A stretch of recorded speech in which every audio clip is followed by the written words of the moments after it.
Redditors who have been in natural disasters. What was your oh crap? This is real moment?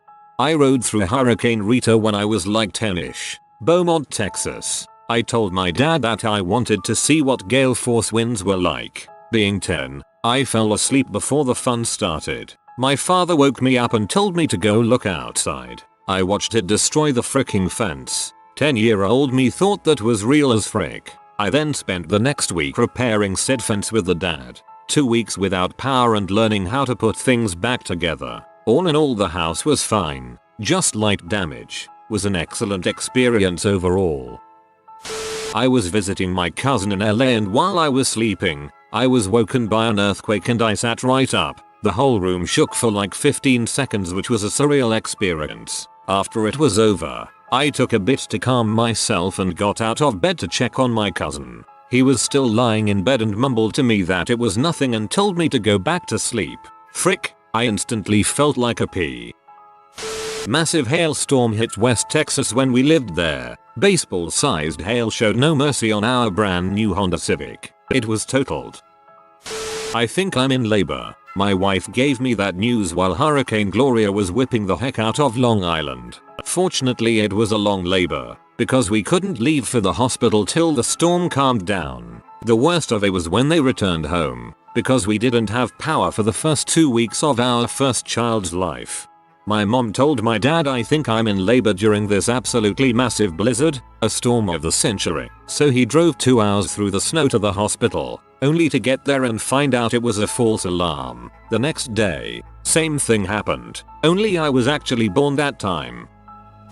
Well, usually when we get a tornado warning, it's in either the northern or southern part of our county. We are dead center. A few years ago, I'm watching the storm reports come in from the weather service. My dad is watching TV when we both see a tornado warning lit up for our part of the county and decided, frick it, let's go outside because we're both total loony bins. The twister that had touched down to our southwest had lifted and reformed about a mile or two due north of the house and was just coming down to destroy the first of many trees in its path. I want to say it was an EF1, first twister I've ever seen. IRL. Seeing that sucker come down out of the clouds was my oh crap, this is real moment.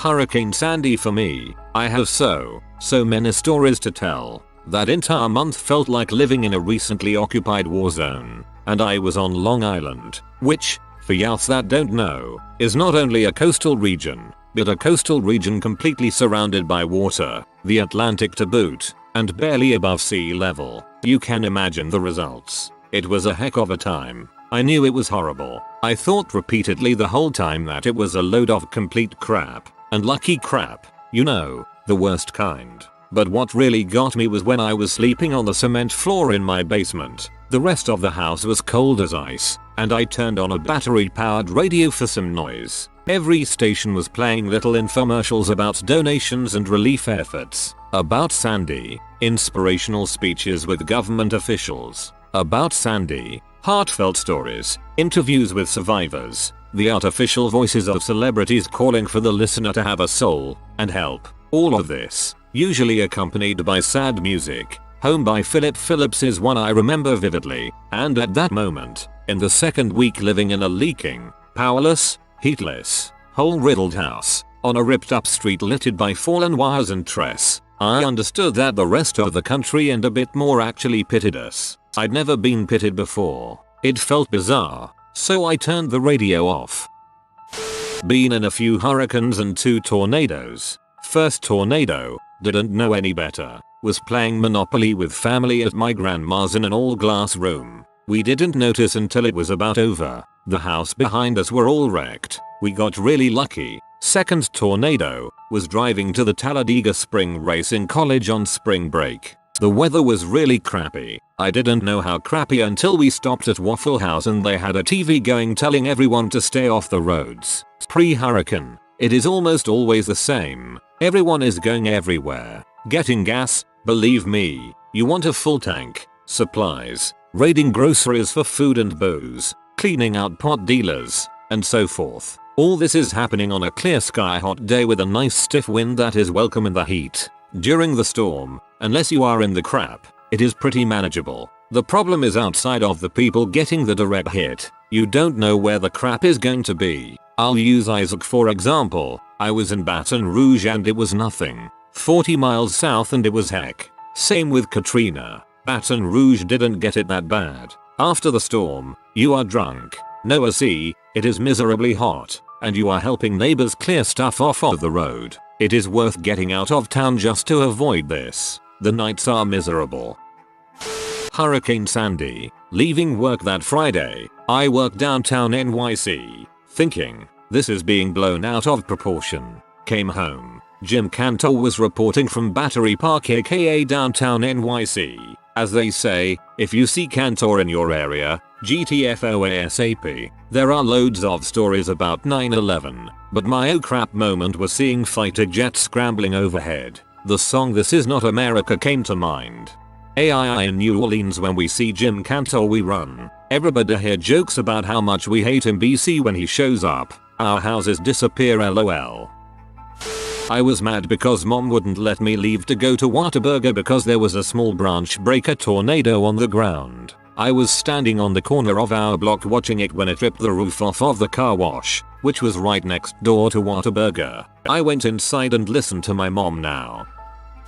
Valentines Day Earthquake. Christchurch NZ 2016. I was visiting. Decided to go out by myself. Had a coffee at the mall. Finished it up. Things started shaking. I'd been in small earthquakes before so I was okay. Then it got worse. But I'm still thinking how bad is this? Is this a 2 or a 7? The ground was moving up and down. I looked around and saw people getting under tables. That's when I went oh crap and jumped under a table. I've never been so terrified in my life. I held onto the table leg while I jolted up and down. I cried hysterically as it got worse and worse. I didn't even have time to wonder if I would die because the fear was stopping thoughts. I just had feelings. The worst part? When it stopped, everyone was gone. They had all evacuated the mall. I was left crying under a table. My partner called and told me to go outside. I did. And no one cared. I was terrified and they were all so normal because they were used to it. It's fricked me up a lot. I found the only other crying person and we stuck together. Turns out it was a 5.7 and the building I was in had collapsed last time, which is why everyone else left. Frick that crap. I was 3 days into a 20-day trek in Nepal when the 2015 earthquake happened. I could feel my knees buckling like I was on a trampoline as it happened. Your body goes through a weird moment as it happens. Like your legs are yelling to your brain, the ground is moving. Do something and your brain replies come on legs. The ground doesn't move like that. It's the ground and since the two of them can't decide, they freeze and panic. It feels like you're imminently about to die. Nobody fully knew the extent of the disaster until a week later, when we were acclimatizing to altitude in a small village. When the signal finally came in and the BBC came on, you could feel the air get sucked out of the room as everyone realized it was far worse than anyone had guessed. I spent the next 3 months in the country afterwards, partly since the airline straight up cancelled my flight, and had some pretty wild experiences afterwards. I saw the worst of, as well as the best and truest moments of humanity during that time. Crap fricked me up for a while, but in the end it really proved to myself a lot about who I am and my own character. I had an incredible opportunity to help out, and that experience inspired me to pull out of trade school when I got home and refocus my life towards a career with NGOs and international aid. That and going back to Nepal, those mountains are incredible. I've been in 3 natural disasters on my life, and I remember my oh crap moment for each of them. The first was in 1984, and I'm only 10 years old. I'm walking home from school in North Carolina when I start getting pelted by softball-sized hail. I'd been told in school that this was a sign of a major tornado, so I did what I'd been told and made myself the lowest thing in the area. In all honesty, I probably would have taken less damage if I'd just run to my house. Maybe not. It turns out that an F4 tornado had touched down just a few miles down the road, but I lay there, getting pelted until the storm passed, like I'd been told to do. The second was in 1989. I was only 15 when Hurricane Hugo passed over my head. The power was out, no lights, no news, pre-internet. I'm up on the trunk of a tree that is currently on the roof of my house. operating a chainsaw for the first time in my life, trying to cut it loose to prevent further damage as the eye of the bloody hurricane passed over. Frick you dad for making me do that. This was the event that made me love having a natural gas stove. Even though power was out for days, we were able to make hot coffee for the entire neighborhood, cook hot meals for the neighborhood, and have hot water for baths. The last one was in 2000. I'm driving home to River Oaks, TX. I'm taking a ride off of Belknap onto Jacksboro HWY. The sky turns yellow. If you don't know, this is a sign of severe storm activity and or a tornado. I floored it, getting home in just enough time for the tornado to touch down. Part of the Bank of America sign landed in our yard. We were pretty much unable to leave our house for 3 days due to downed trees, damage to electrical lines, and blocked roads. This is just what I remember now. Forgive the formatting, I'm quite drunk and on mobile. Where I live, people just look at me strange when the sky is yellow and I tell them it's tornado weather. We don't get many tornadoes here, and if we do, the mountains keep them from getting very big. Not so where I lived when I was a kid. I was dicking around on my Xbox while my wife played on her computer in the other room. It was a normal hot as balls Midwestern July afternoon, but as cliche as it sounds, something just felt very wrong suddenly. I noticed it seemed like it was too dark outside for as early as it was, and it's eerily calm too. I idly pulled out my phone to check the weather radar and confirm my suspicions. I'm alarmed to discover a classic hook echo near the leading edge of a severe supercell that's heading directly for our little town. Hook echoes are a strong indication of rotation within a thunderstorm. I'd seen quite a few severe storms over the years, but I knew from what I could interpret from radar data that this one was likely different. I then hastily looked out our other apartment window to the northwest and see the skies almost jet freaking black. A few moments later the sirens go off. We pack up our cats and haul butt to a family member's house because the apartment complex doesn't have a real basement. It hadn't even reached us yet, but just being outside in close proximity to this behemoth of a storm was otherworldly. The storm rumbled continuously, loud, broken only by other more pronounced cracks of thunder from lightning striking closer by, but it never stopped. This electrical storm began to put on one heck of a light show as it drew nearer and the street lights began to come on at 5 o'clock in the afternoon. When we eventually retreated to the basement, all heck was breaking loose outside. I couldn't see much through the egress windows, but it sounded like a goddamn freight train was rolling through the neighborhood. For like an hour, we ended up being fairly lucky. Overall damage was negligible, downed trees, broken windows and such. However, not even 1 mile to our north, a trailer park and a huge storage lot for tractor trailers was completely demolished, along with a few outbuildings. That feeling is the sudden change of air pressure. I feel it in my belly and my sinuses before a major storm. Mt. St. Helens eruption. My family lived about 50 miles to the SW of the mountain. We all knew it was going to happen. There had been earthquakes for months. They evacuated as many people as would go. The Sunday it erupted, we were have a lazy morning and didn't turn on the TV. My aunt called from Eastern Washington asking what the heck was going on because they were getting ash and the sky was black. I ran outside to watch the ash plume just blow and blow into the sky. It never seemed to stop. Eventually I got bored and went inside. No one really remembers that St. Helens had several smaller eruptions in the following months. We had ash fall from a couple of them. Had to wear masks on our face all the time to not breathe it. The ash was like cement if it got wet. I was on the 11th floor of a 40-year-old building here in Japan when the earthquake early alarm system went off, informing that a Shindoi 9 earthquake was going to hit in a few seconds. For a moment we looked around like, well, goodbye. It turns out it was a rare false alarm. I remember reading in another thread how a train floored it to escape the tunnel when that false alarm hit. Has to be the scariest experience ever. 72 Mississippi River flooding in Missouri. We lived pretty far from the river, so it was all newspaper stories, no TV. Until we volunteered to go sandbag, and their teenaged me was filling and stacking 60-pound sandbags to surround a neighborhood. And the water kept coming up and up and up. I would climb up the 6-foot wall we built and look at the water. That was a foot from the top of the house where we slept in the garage on cardboard mats with National Guard blankets. Seeing that high water made me a little pain in the butt. Damn it, Kevin. Put the freaking bag the other way around. You wanna drown in your goddamn sleep?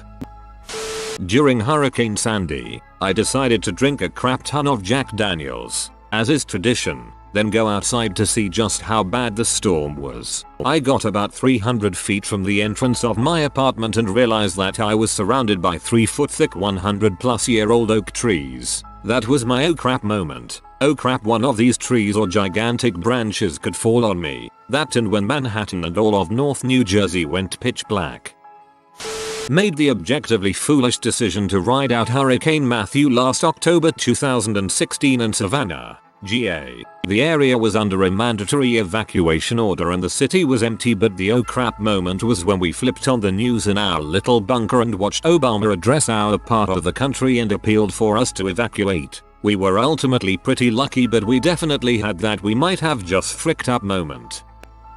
When alarms started going off all over the city, I had just moved there and didn't even know tornado alarms were a thing. It didn't end up hitting us, but I was working at a preschool with 1-year-olds when a tornado was sighted near us. We had procedures for tornadoes and I'd experienced tornado warnings before, but never while working. The warning came right after we'd gotten all our kids to sleep, and I remember thinking, of course this has to happen during nap time. The moment when we were standing in the hallway surrounded by cribs of confused, sleepy toddlers was when I realized that yeah, this was really happening. My first ever tornado. Our shelter was very secure. We knew it was happening, but we had power, water, and things were calm. Coming back up, seeing a box van on its side, is when I first thought this could have been bad. A ton of my family members who live closer to the coast than I do came to stay at our house to ride out Hurricane Ike. The outer bands hit with some wind and rain and it just felt like a big party until we all went to bed and I woke up to find the electricity out and the windows loudly vibrating and rattling from 110 miles per hour winds. I had to share my bed with 2 cousins and it got really hot with no AC, so we were just laying there on a bare mattress and I basically couldn't sleep the rest of the night. It was terrifying. I just remember wanting it to be over. Walking around the neighborhood looking at all the damage the next day was cool though.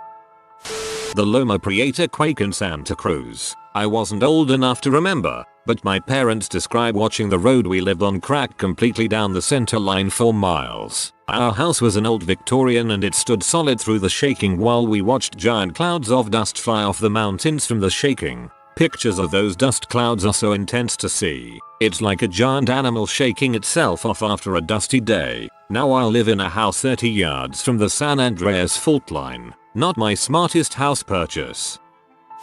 St. Patrick's Day Earthquake in Cali back in 2014. 5.4 earthquake early in the morning. I was in the shower and got thrown out. Took the shower curtains down with me and hit my head on the tile. The shaking went on for about 20 seconds. When the shaking stopped, I remember yelling at my fiancé, "Grab Grover, guinea pig," over and over again. Cali is overdue for the massive earthquake and I thought the big one was going to hit. We waited for a good 20 minutes but nothing came. I had tape my forehead and holy balls was Grover shaking. Upvote for grabbing Grover. I was almost in a big butt tornado about a year ago. It lifted just before it hit us, but we got pummeled by the storm anyway. I'm a meteorology major, so I understood what was about to happen pretty quickly. I saw the hook echo and watched the storm change path and head right for me and I just knew. I managed to grab my better fish and my wallet before the sirens went off. I didn't have the chance to grab my laptop, so my oh crap, this is real moment was more of god freaking damn it. I didn't back up my final essay and that laptop is brand new. Frick this crap. I've had a few other tornado experiences but that's by far the funniest. It's not the closest I've come, but holy crap does that crack me up. As far as I knew, everything I owned was about to be destroyed and I was pissed off about an essay. Grew up in Florida, so I'm used to hurricanes. Anyway, I'm out of state for work when a hurricane hits back home where my parents and wife are hunkered down in the home I grew up in. Power goes out. My parents had a generator that they ran properly, with the garage door cracked. The problem is, you can hear one of those things from a pretty good distance when the rest of the neighborhood has no power, everything else is dead quiet. The first day, no big deal. The second day, neighbors begin to stand around in front of my parents' house demanding access to the power. The third day, they are banging on the garage door and appear to be making preps to storm the house for it. My parents and wife are terrified. Then, the power comes back. The neighbors just wander off. My parents moved shortly after. I find it very hard to trust people now after knowing how few are prepared for even common disasters, and how quickly they will turn on you in a disaster if they know that you have something that will help them. There was a massive windstorm in western Washington in 2006. I remember the power died during the day, and we'd had a fire going. The winds progressively picked up as the night went on, and I tried to fall asleep but the wind sounds were just too intense. I remember a few particularly crazy gusts when I thought the house was going to collapse, and the sound of trees falling. I'll never forget the cracking and popping sound of a massive Doug fir that fell and crushed my neighbor's truck, as well as most of his fence, a neighbor's fence, and cutting the road off. When you get rain for several days straight, and hurricane force winds, trees become really freaking scary. Unfortunately, Washington is home to the second tallest type of pine tree in the world, the Douglas fir, along with basically every dang other tree you can imagine. Trees are everywhere here. I'm fairly confident in saying we have the highest tree density in the US. Power took days to restore, and the rain caused a fair amount of flooding. Not to mention, the falling trees and massive rainfall caused landslide warnings in my neighborhood in Seattle because of the hills. But hey, school was cancelled. I think it was the first time the Seattle school district had shut down for something other than snow, if memory serves. I remember the Nisqually earthquake. That whole morning had a dull, ominous feeling. The dogs were howling and the birds were making a loud discordant racket. I actually wondered if there might be an earthquake coming, and a couple hours later it did. The sound was the most frightening thing. I heard it several seconds before it arrived, coming from the north. It was like a train made of thunder. Then the house started lurching. Shelves tossed their contents. I ran outside and felt the ground being jerked back and forth. Hurricane Katrina. Standing outside in the storm trying to smoke a cigarette, when the wood from the house frame under construction next door started flying through the air and slamming into my house. About that moment I realized I was too high for reality and tucked back inside. That was a long few days.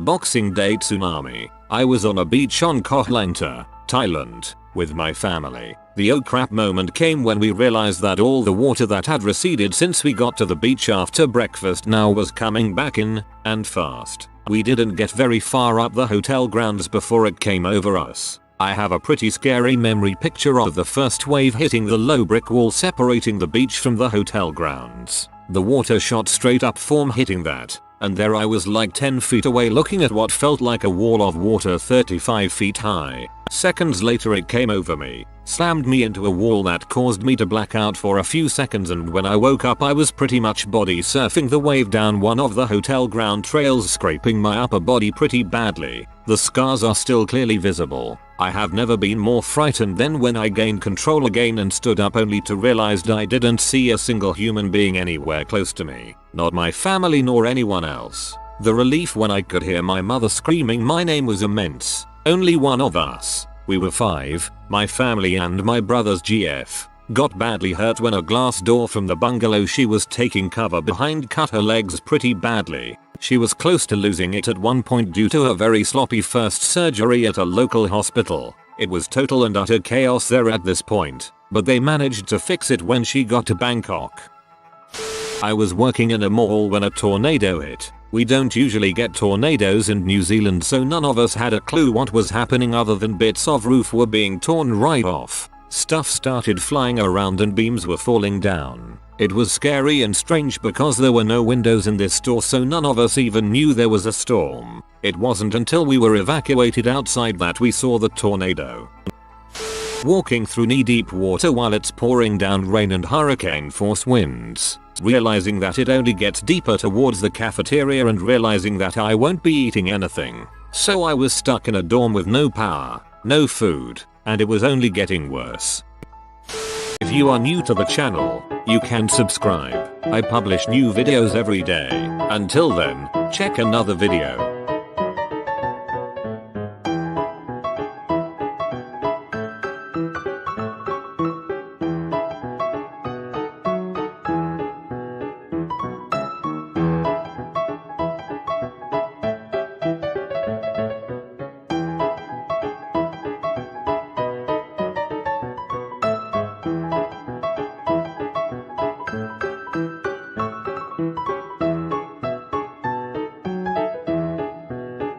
Bye for now.